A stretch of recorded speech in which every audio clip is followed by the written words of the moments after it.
Hello दोस्तों, नमस्कार। देखिए, नेट की तैयारी के लिए यह बहुत ही ज़रूरी है कि प्रीवियस ईयर्स क्वेश्चन जो कि एग्ज़ाम में मल्टीपल चॉइस क्वेश्चन के रूप में आते हैं, उनकी अब तक की जो भी पैटर्न रही है वो समझ लें और क्या क्या क्वेश्चन पूछे जाते हैं उसका रिवीजन कर लें। तो इन सारी चीज़ों की डिटेलिंग मैंने पहले भी की है और इस कक्षा में भी आगे करते हुए चलूँगा। तो इस बार नेट पेपर 1 का दिसंबर 2004 से हम लोग शुरू करते हैं और दिसंबर 2004 की नेट की परीक्षा में पूछे गए मल्टीपल चॉइस क्वेश्चंस के हल और उसके बारे में थोड़ी डिटेलिंग भी मैं आप लोगों को बताता चलूँगा। तो इससे क्लास मज़ेदार होगी, आपकी समझ में आएगी, चीज़ें आपके मनोमस्तिष्क में जम पाएंगी और जब इस तरीके से पढ़ेंगे तो एग्ज़ाम में क्वेश्चंस को बड़े आसानी से आप हल कर पाएंगे। तो चलिए शुरू करते हैं। आपके स्क्रीन पर पहला क्वेश्चन ये रहा। Discussion method can be used when. Discussion method का इस्तेमाल कहाँ किया जाता है? आपके ऑप्शंस हैं the topic is very difficult, जब टॉपिक बहुत डिफ़िकल्ट हो। Be the topic is easy, जब टॉपिक बहुत आसान हो। See the topic is difficult, topic मुश्किल हो। और डी ऑल ऑफ एबव, जब बहुत डिफ़िकल्ट हो तब, आसान हो तब, या डिफ़िकल्ट हो तब। डिफ़िकल्ट का मतलब कठिन। ये 4 ऑप्शंस रहे आपके सामने और आपका टाइम शुरू होता है अब। 20 सेकंड का समय दिया है मैंने, चूँकि आपका माइंड तेज़ी से काम करे और इस बीच में इसका आंसर आप सर्च करके दे सकें।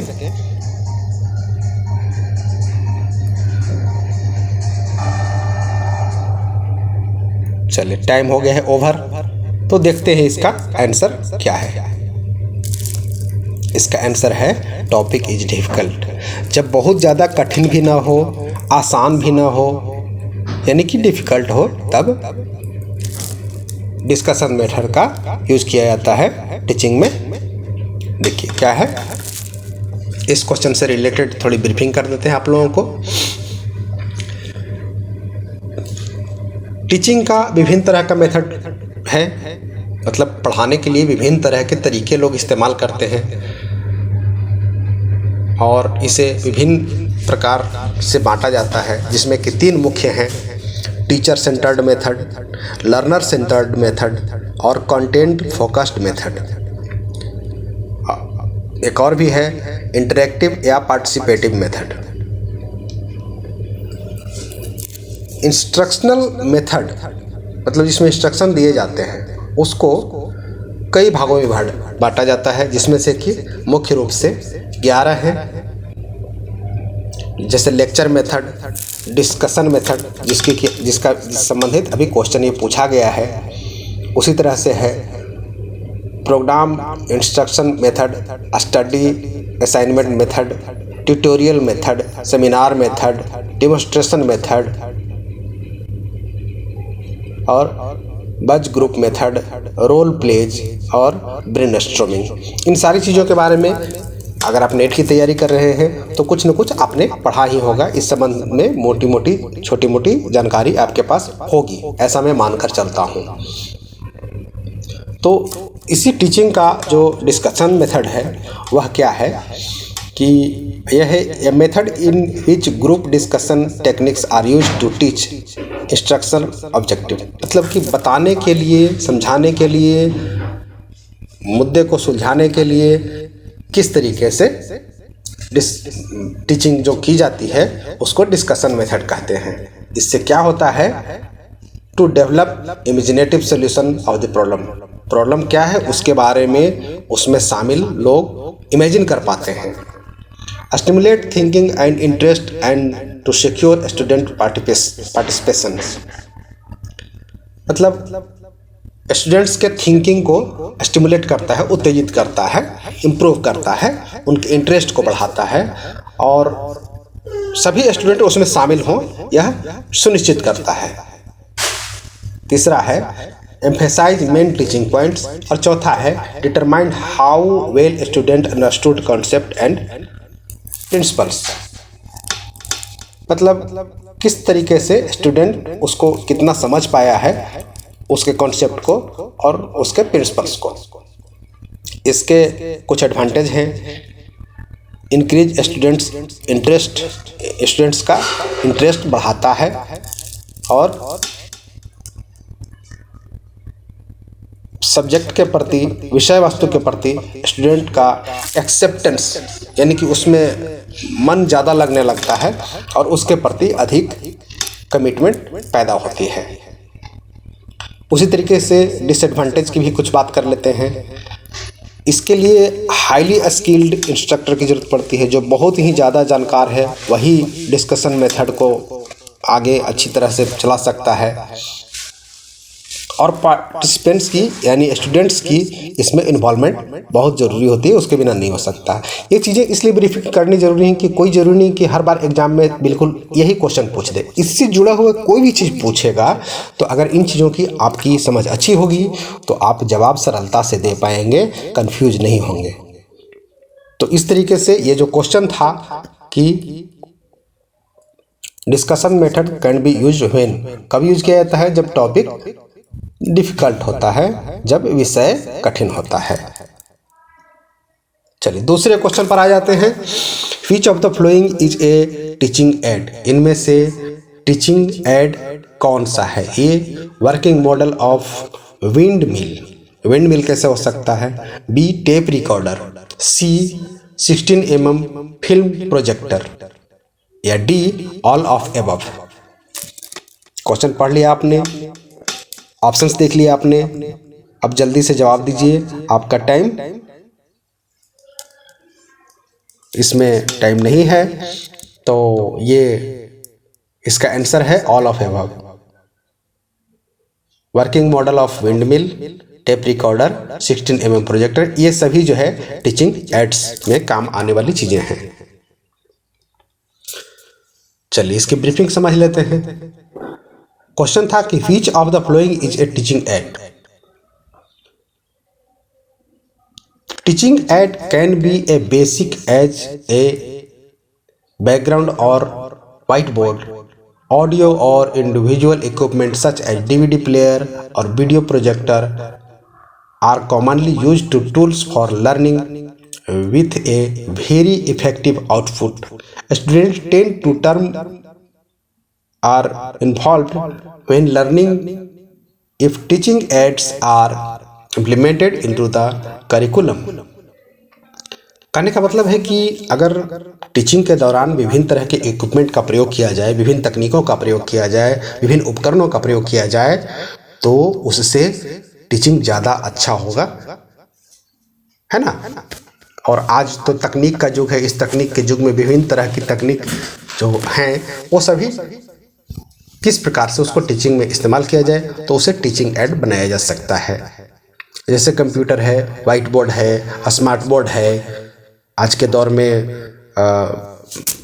बहुत सारी ऐसी चीज़ें आ गई है कि कंप्यूटर से जुड़कर, ऑनलाइन जुड़कर टीचिंग को बहुत ही लाजवाब बनाया जा सकता है। और टीचिंग एड के कुछ टाइप जो है बनाए गए हैं। जैसे ट्रेडिशनल में black board, chalk, book, periodicals, है ना। पुराने समय में क्या किया जाता था कि ब्लैक बोर्ड पर चॉक से लिखकर पढ़ाया जाता था, बुक्स दी जाती थी पढ़ने के लिए, पीरियोडिकल्स यूज किए जाते थे। उसी तरह से दूसरा है विजुअल एड्स, जैसे कोई object, picture, map, figure, chart, posters, model, bulletin board, flannel board, globe, graph और any other type of graphics such as diagram, cut out, cartoon its. Third है मैकेनिकल एड्स, जैसे ऑडियो,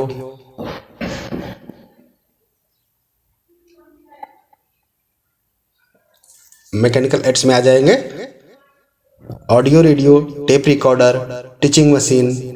विजुअल में आ जाएगा projector, epidiascope, film strips, motion pictures इत्यादि। Audio visual दोनों मिलाकर कुछ चीज़ें हो सकती है, जैसे फिल्म्स हो सकते हैं, टेलीविज़न हो सकता है, वीडियो हो सकता है और टेलीकास्ट दिखाए जा सकते हैं। उसी तरह से विजुअल मटेरियल एड्स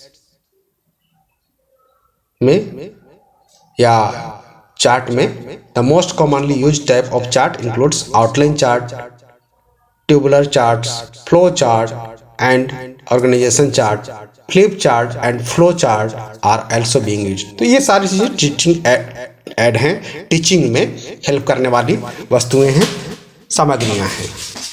इन चीज़ों को याद रखेंगे दोस्तों।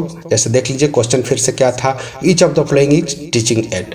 तो ये इसमें विभिन्न तरह की चीज़ें, प्रोजेक्टर की बात की गई, टेप रिकॉर्डर की बात की गई है, विंड मिल की बात की गई है, और इसी तरह से टीचिंग एड और क्या क्या हो सकता है। यहाँ तो ठीक है, 2-3 चीज़ें और भी चीज़ें हो सकती हैं, इनसे जुड़ा हुआ क्वेश्चन पूछा जा सकता है, तो इसे ध्यान में रखें। चलिए तीसरा क्वेश्चन पर आते हैं। The main M of teaching is, teaching का मेन एम क्या है? टू डेवलप ओनली रीजनिंग, केवल तर्क का विकास करना, टू डेवलप थिंकिंग, चिंतन का विकास करना, ये तर्क और चिंतन दोनों का विकास करना, या सिर्फ इंफॉर्मेशन देना। इस तरीके से ABCD 4 ऑप्शन हैं। आप जल्दी से बताइए या कमेंट बॉक्स में लिखकर बताइए। चलिए आंसर है इसका A और B दोनों, यानी कि तार्किक चिंतन का विकास करना और चिंतन शक्ति का विकास करना, ये दोनों ही टीचिंग का मुख्य उद्देश्य है। चौथा क्वेश्चन आपके स्क्रीन पर यह है, the quality of teaching is reflects. Quality teaching जो है, मतलब गुणवत्तापूर्ण शिक्षण जो है, वह किस प्रकार से प्रकट होती है, कैसे दिखती है? ऑप्शंस हैं, A by the attendance of students in the class, class में विद्यार्थियों की उपस्थिति के हिसाब से पता चलता है कि टीचिंग अच्छा हो रहा है, या बी है कि कितने स्टूडेंट पास हुए, कितने परसेंटेज स्टूडेंट पास हुए, उससे पता चलेगा। सी है quality of questions asked by students, मतलब विद्यार्थीगण कितना बढ़िया गुणवत्तापूर्ण क्वेश्चन पूछते हैं, बढ़िया क्वेश्चन पूछते हैं, तर्कपूर्ण क्वेश्चन पूछते हैं, उससे पता चलेगा। या डी है क्लास में कितनी शांति रहती है, कितनी खामोशी रहती है, किससे पता चलेगा दोस्तों?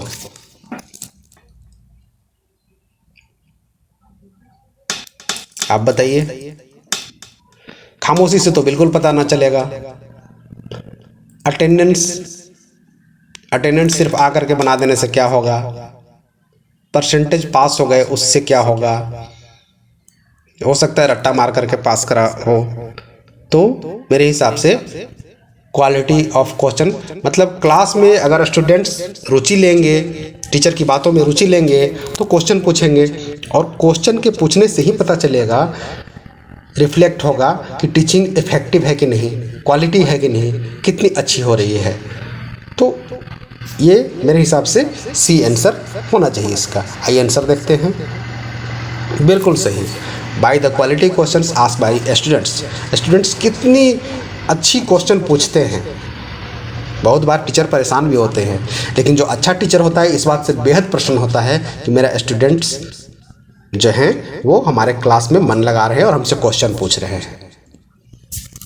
पांचवा क्वेश्चन आपके स्क्रीन पर यह रहा, the present annual examination system. आज के दौर का जो एनुअल एग्जामिनेशन सिस्टम है वो है प्रमोट्स रोल लर्निंग प्रमोट करता है, does not promote good study habit, अच्छी पढ़ाई की अच्छी आदत को प्रमोट नहीं करता है, does not encourage student to regular in class, students को रेगुलर क्लास अटेंड करने के लिए इनकरेज नहीं करता है, ऑल ऑफ एबव। क्या आंसर होना चाहिए आपकी समझ से? जल्दी से बताइए। चलिए फटाफट इसका आंसर देख लेते हैं।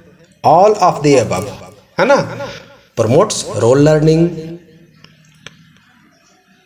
Does not promote good study habits,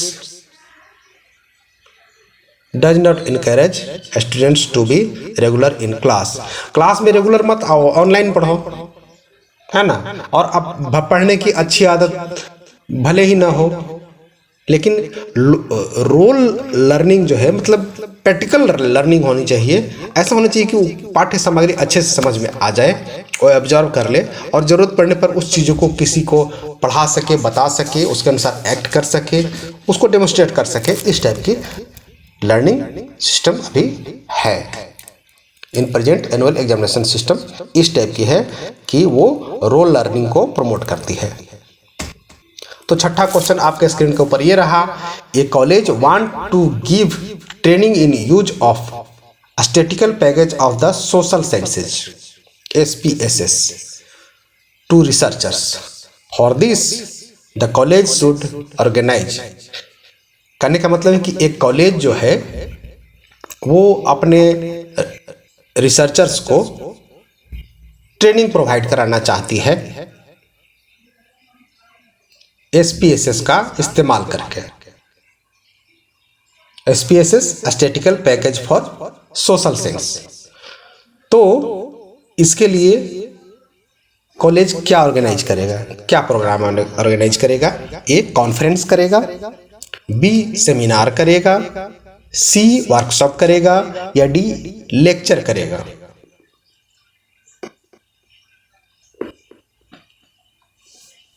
answer बताइए जल्दी से। चलिए सही आंसर देख लेते हैं। सही आंसर है वर्कशॉप करेगा, क्योंकि वर्कशॉप में ही तो हम अपनी बात जो है पूर्ण इंटरेक्शन के साथ, प्रयोगात्मक ढंग से और कुछ एक्टिविटी करके ही भी सीखते हैं और अंत में किसी निष्कर्ष पर पहुंचते हैं, किसी रिजल्ट पर।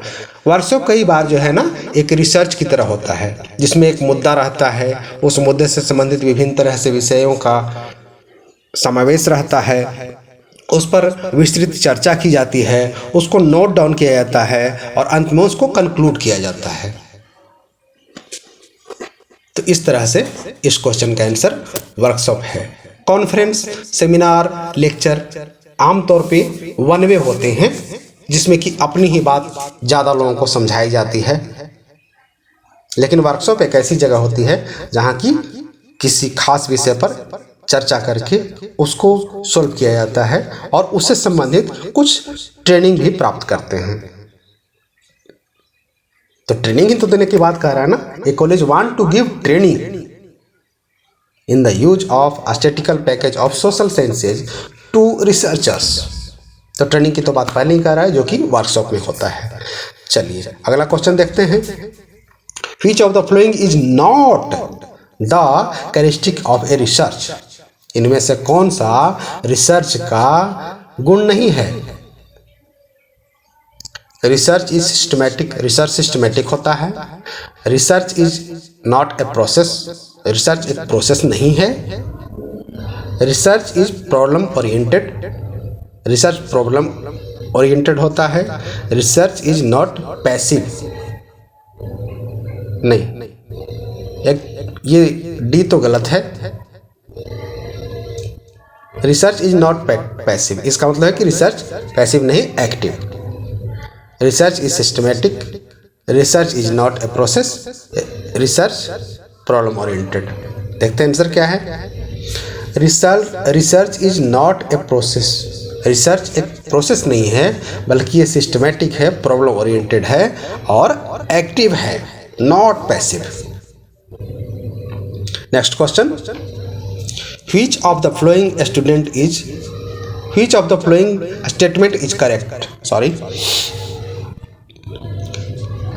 इसमें से कौन सा सही है? Discoveries are researchers. Discovery researchers होते हैं। Researcher leads to discovery. Researcher discover करता है। Invention and research are related. None of the above. आप बताइए सही आंसर क्या होना चाहिए?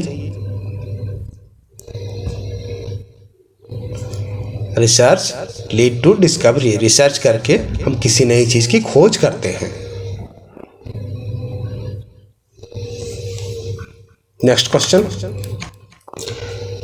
विच of the following statement is correct. बिल्कुल उसी टाइप का क्वेश्चन है, रिसर्च से ही है। In research objects can be worded in question form. In research objectives can be worded in question form, सही लग रहा है। In research objectives can be worded in statement form, statement के form में होता है नहीं, क्वेश्चन पूछे जाते हैं। कोई रिसर्च कर रहा है तो कोई प्रश्न का उत्तर ढूंढ रहा है ना, तो प्रश्न तो question worded in question form होना चाहिए। सी है, objectives are to be stated in chapter first of the thesis. Objectives are to be stated in chapter first of the thesis, या D all of the above. बताइए, जल्दी से बताइए, जल्दी से बताइए।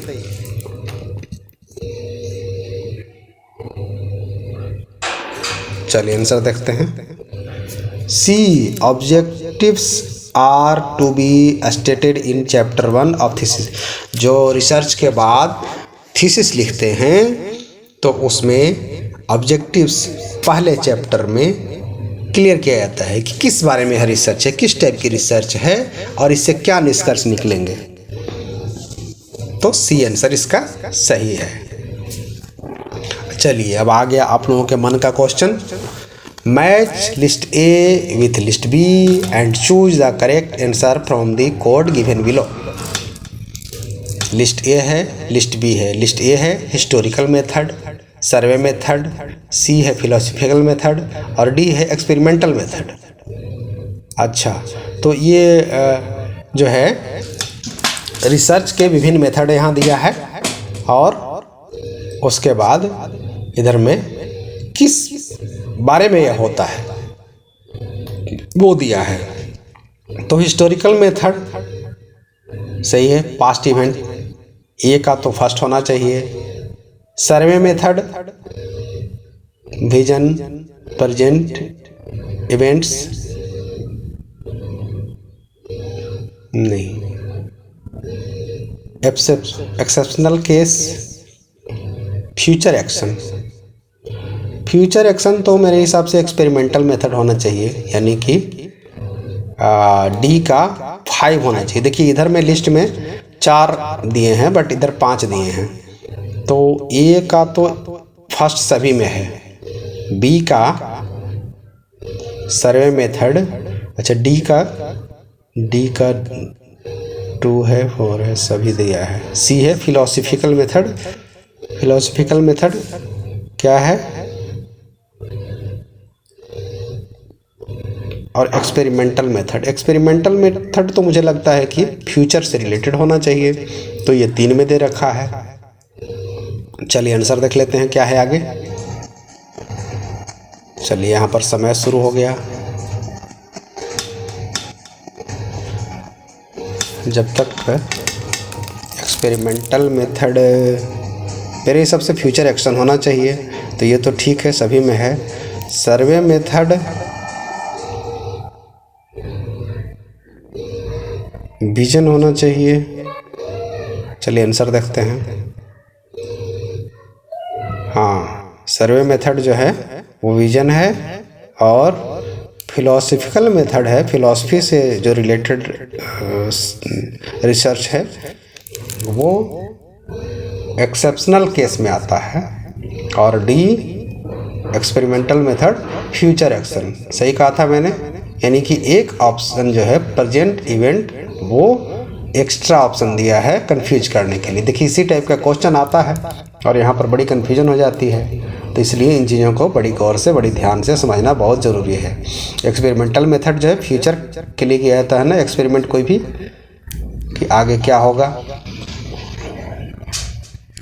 और फिलॉसफी से रिलेटेड जो है फिलॉसफी के मेथड का इस्तेमाल जो किया जाता है एक्सेप्शनल केस के लिए, सर्वे मेथड विजन के लिए क्लियर हो सके कि किस टाइप की लोगों की सोच है। जैसे कोई टीवी चैनल वाला सर्वे करता है कि इस बार इलेक्शन में कौन जीतने वाला है, तो विजन क्लियर होता है उससे। और हिस्टोरिकल हिस्ट्री तो है ही पास्ट इवेंट, तो पास्ट इवेंट से रिलेटेड हो गया। चलिए नेक्स्ट क्वेश्चन देखते हैं। What is the hope despite the communal right. मतलब कि दंगे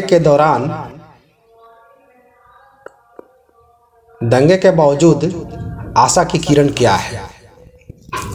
ऑप्शंस हैं Hindus and Muslims can not live side by side. Hindu और मुस्लिम एक साथ नहीं रह सकते। बी है हिंदू और मुस्लिम साथ साथ रह सकते हैं। वनली हिंदू, केवल हिंदू रहेंगे, और या फिर केवल मुस्लिम रह जाएंगे। बोलिए। चलिए आपका समय शुरू कर देते हैं, जल्दी से बताइए, 15 सेकंड। हिंदू मुस्लिम साथ साथ नहीं रह सकते, साथ साथ रह सकते, केवल हिंदू रहेंगे, केवल मुस्लिम रहेंगे। जल्दी बताइए। चलिए मेरे हिसाब से बी आंसर होना चाहिए। आंसर देखते हैं। सही, हिंदू और मुस्लिम साथ साथ रह सकते हैं, क्योंकि इतने समय से रह रहे हैं, इतने समय से हैं, तो आगे भी रह सकते हैं, और यही जीने का सही तरीका है। चलिए next question. Which satellite channel uses the ad line. किस चैनल का एडलाइन या टैगलाइन है नोइंग इज एवरीथिंग, हर चीज को जानना। BBC World, Star, Sony. Zee बहुत ही आसान क्वेश्चन है। आप लोग तो आजकल बहुत टीवी देखते हैं, न्यूज़ चैनल देखते हैं, तो ज़रा बताइए कि कौन सा चैनल जो है उसका जो है एडलाइन है नोइंग इज एवरीथिंग। देखिए कहाँ कहाँ से क्वेश्चन आते हैं तो ये देख लीजिए, जल्दी से बताइए। Time 20 second.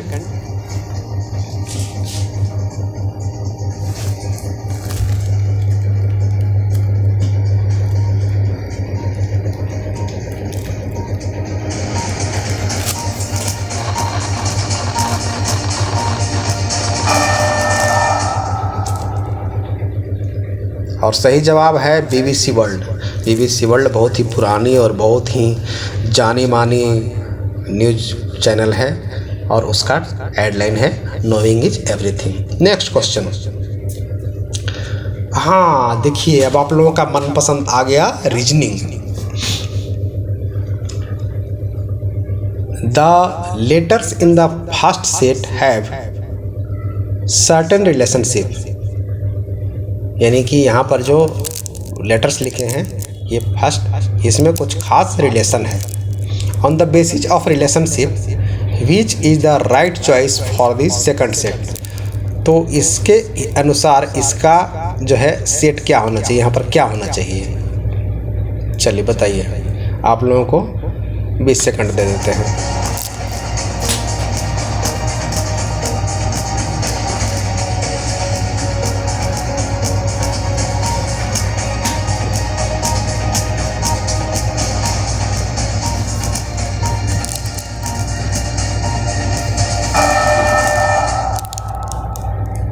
चलिए आंसर देखते हैं। आंसर है QUB, LP के अगेंस्ट में यह होना चाहिए। क्यों होना चाहिए, चलिए वो रीजन समझ लेते हैं थोड़ा सा। देखिए यहाँ B के अगेंस्ट में G है, तो B + 5G होता है। दोनों के बीच में 5 का डिफरेंस है, 5+ का। तो उसी तरह से F और K के बीच में भी 5+ का डिफरेंस है, तो K हो जाता है। तो इसी तरह से सेम टेक्निक का इस्तेमाल करके L + 5 हो जाएगा Q, और P + 5 हो जाएगा U, है ना। तो ये बहुत ही आसान है। अगर आप थोड़ा सा दिमाग का इस्तेमाल कर लेंगे तो आंसर पर पहुंच जाएंगे। चलिए नेक्स्ट क्वेश्चन देखते हैं, जो कि शायद रीजनिंग से ही हो। देखिए ये क्वेश्चन है, if blood is coded as, अगर ब्लड को लिखा जाता है 24113 और ब्रेस्ट को लिखा जाता है 20678, तो रोबोस्ट को क्या लिखा जाएगा। दिमाग लगाइए।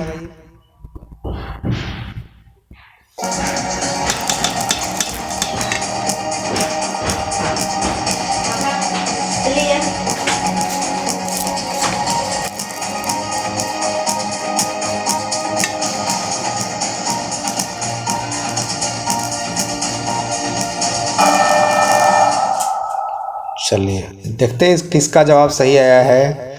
आंसर है बी। और क्यों है वो देख लेते हैं। देखिए यहाँ पर क्वेश्चन में दिया गया है कि ब्लड का मतलब इतना है और ब्रेस्ट का मतलब इतना है, तो इसी में से हम लोग सेलेक्ट कर सकते हैं, है ना। जैसे इसी कोड से, जो ये कोड दिए गए हैं कि ब्लड का मतलब ये लिखेंगे और ब्रेस्ट का मतलब ये लिखेंगे, तो इसी कोड से हम लोग बी के लिए 2 का इस्तेमाल किया है, एल के लिए 4 का इस्तेमाल किया है। देखिए वो है, वो के लिए 1 का इस्तेमाल किया है और डी के लिए 3 का इस्तेमाल किया है। तो हमें खोजना क्या है, तो यहाँ रोबुस्ट खोजना है। तो यहाँ आर इसमें नहीं है, इसमें देखते हैं आर के लिए यहाँ 0 का इस्तेमाल किया है ना।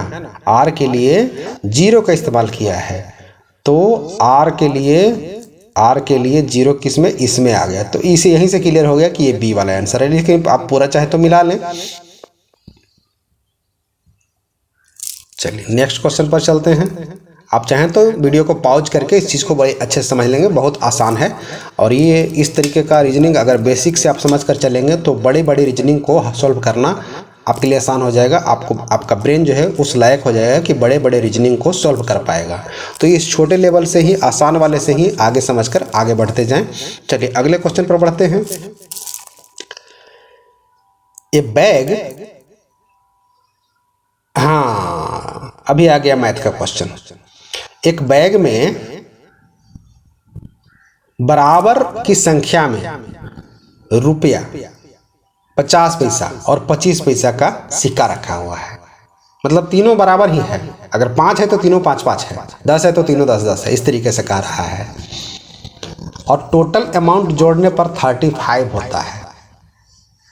सभी को 1 रुपया, 50 पैसा, 25 पैसा सब जितना है उसको जोड़ने पर 35 रुपीज होते हैं। तो how many coins in each type are there, तो कितने कॉइन हैं,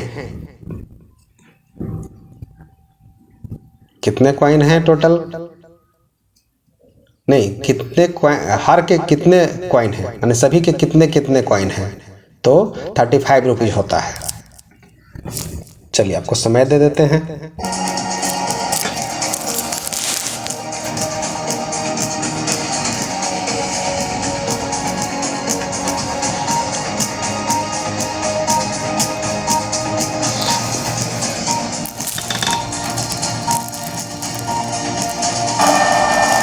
मुझे लगता है कि इसमें यहीं से कैलकुलेट करके देखना पड़ेगा। जैसे 15 रुपये की बात करें तो 15 के सिक्के यहाँ 15 रुपये हो गए, फिर 50 पैसे वाले सिक्के 15, तो वो चला जाएगा पॉइंट में, हाँ। और 25 के 15 सिक्के तो ये भी चला जाएगा पॉइंट में, तो पॉइंट में तो आंसर है नहीं गया। उसी तरह से 18 और 18 का आधा 9, तो 27 हो गया। 50 पैसे और 1 रुपये के सिक्के 27 हो गया। और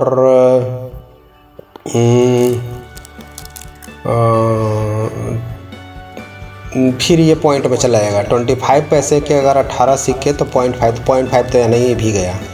20 रुपीज़ का देख लेते हैं। 20 रुपीज़ जो है एक के सिक्के हो गए 20 रुपीज़, प्लस 10 रुपीज़ हो गए 50 पैसे के सिक्कों से, तो 30 हो गया।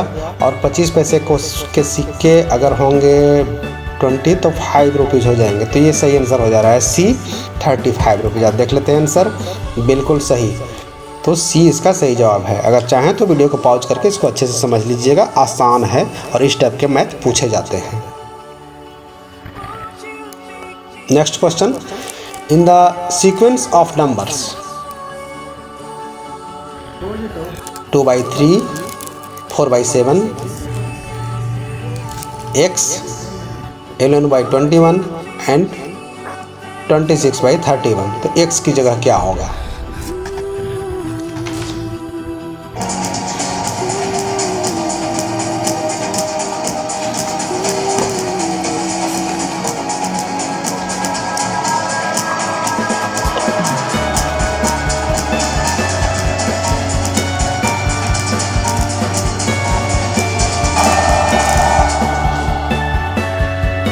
चलिए इसका सही आंसर देख लेते हैं। सही आंसर है डी।